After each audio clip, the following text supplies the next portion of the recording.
নিজের গল্প নিজের গল্পের বলার মতন একটি গল্প, সেটা একটা ফেজে গেছে।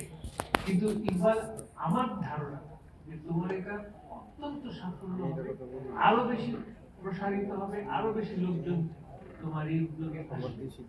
তখন কিন্তু ওই উদ্যোগটা ম্যানেজ করা বিরাট challenge.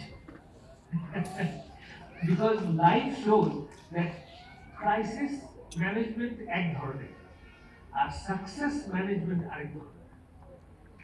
Many people can manage crisis, but when they become successful, তখন সে ম্যানেজ করতে পারে।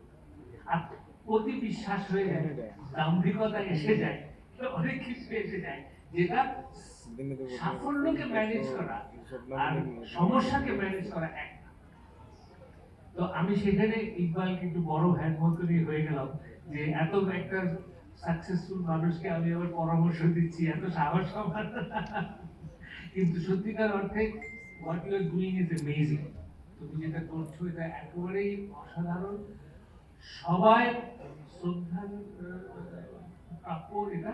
এবং আমি ব্যক্তিগতভাবে আপনাদের সঙ্গে এখানে এসে আমি নিজেকে গর্বিত মনে করছি, এবং সত্যিকার অর্থে আপনাদেরকে আমি মন থেকে প্রাণ থেকে সালাম জানাই। আপনারা যা করছেন অসাধারণ, অনেক ধন্যবাদ।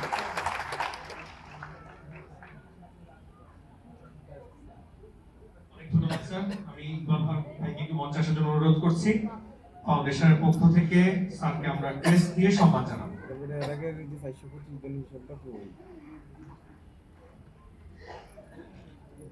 It's a great honor for us to have Mr. Mahfouz Anam with us. He's an institution himself, a person with great courage. Thank you, sir.